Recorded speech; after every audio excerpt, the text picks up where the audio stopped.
What matters is that you become the man you want other men to be. Welcome back. I am Jason Salyer, and I am not interested in forming a prepper group.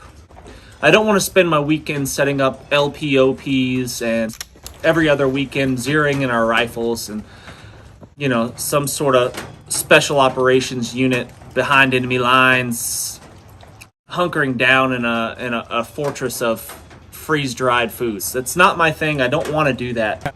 What I am interested in doing, and what I do feel is really, really important, is surrounding myself with like-minded individuals that are trustworthy, reliable, useful.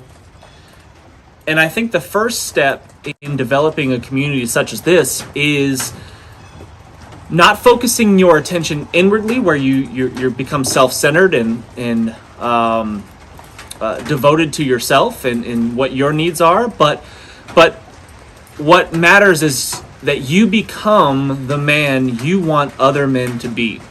My wife is the mastermind behind a acronym, TRUST.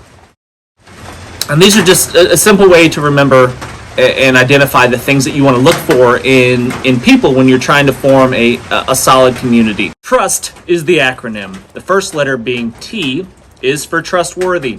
Can you trust this individual? If you tell them something in confidence, can you rely on them to keep that to themselves and not spread the gossip everywhere? Would you trust this individual with your family, wife and kids, unsupervised? Can you count on them to care for your family as much as you would, or at least close to as much as you would? Can you trust them?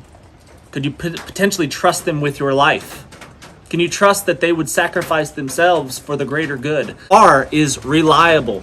If you say you're going to be there at 9 o'clock on Saturday, be there at 9 o'clock on Saturday to the best of your abilities. I mean, obviously stuff happens, life happens, but communicate that.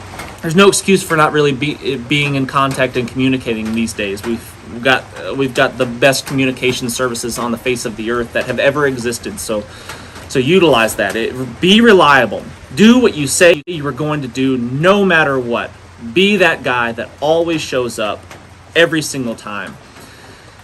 And look for that in the people around you as well. Those are the people that you want to surround yourself with, is reliable individuals. The flaky guys that say, I don't know, maybe I'll be there, maybe I won't be there. Or they say they'll be there and they don't show up. And, how many times can you do that before people just stop trusting that you're going to do what you say you're going to do? So be reliable to the best of your ability. The next one is you, and that is useful. Are they useful individuals? Are you a useful individual? Do you have skills and knowledge that you can pass on to the people around you? Are you someone that is of value? And I don't know. Maybe so. Maybe the skills that you have are useful in lots of situations. Maybe you've only focused on one thing your entire life, and that's all you know how to do. And I'm not saying that's necessarily wrong if you're really, really skilled and really, really good at what you do, but maybe you just need to look at branching out and becoming a little bit more well-rounded and developing your skills in other areas that maybe aren't as important right now, but could potentially be very important if hard times should come upon us. What are those hard times? I don't know. We're not getting into that right now, but who knows what the hard times could look like. It's inevitable that hard times will come. The hard times will probably pass, and then they will come back again. It's a cycle of life. That's the way it works, regardless of where you live. So is that going to happen in the next couple years? I don't know. Are the bombs going to fall out of the sky tomorrow? I don't know. S is for suitable. Do you possess similar values and beliefs as the people in this community that you're trying to form? If you don't, it's just going to cause heartaches and problems. In your close-knit, I'm talking about close-knit community. I'm not talking about your, everyone in the county. I'm not talking about everybody even in your town or whatever. I'm talking about your close group of individuals. This close group that you want to develop this relationship with.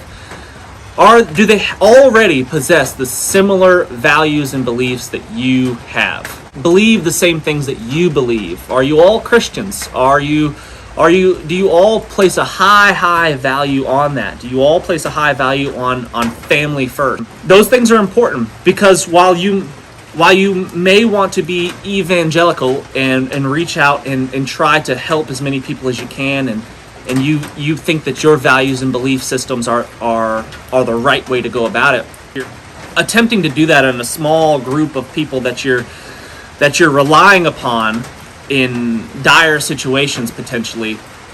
You can't have that to start with. Maybe potentially as people evolve and people change and they change their minds and their values and views, that you could bring them into that circle. But at first, you've got to keep that tight-knit group really controlled with those people that share those same values and beliefs. Teachable is the last T. Are you willing to admit that you don't know everything? Are you willing to admit that there's things that you don't know, things that you're not good at? And are you willing to accept instruction, criticism, and feedback on those things? If you've got a know-it-all that knows everything about everything and you can't be wrong, that person's going to be difficult to deal with.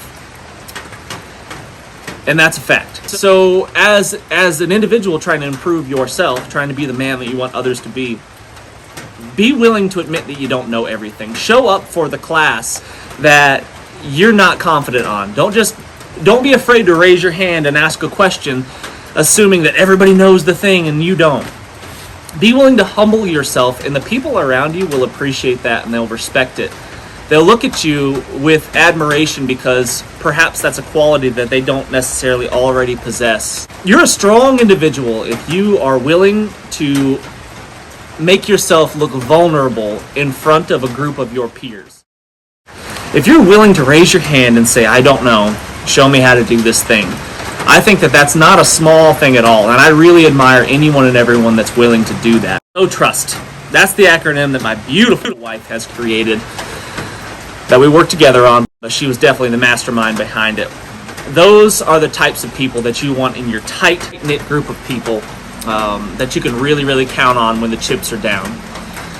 Anyway, I'd really like to hear what you guys think about all of this. I'd love to hear your comments, questions, concerns. Disagree, that's fine too. I'm okay with you not agreeing with everything that I have said. I'm totally okay with it, and I'd like to have a civil conversation in the comments. I'd be really grateful for those. So anyway, thanks so much for watching, guys. Thumbs up, subscribe if you haven't done so already, and I cannot wait to see you on the next one.